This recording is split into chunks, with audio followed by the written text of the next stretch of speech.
Pink, red, blue सब shade के colour हैं। तो यहाँ पर मैं 2-3 ट्राई करूँगी।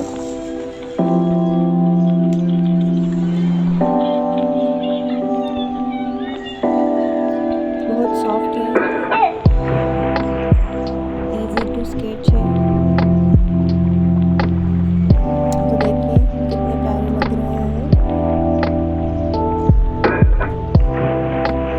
तो गाइस ये मुझे अमेज़ॉन पे 730 रुपीज़ को मिला है। मैं इसकी लिंक ज़रूर बायो में डालूँगी, आप चाहे तो खरीद सकते हैं। तो वीडियो पसंद आए तो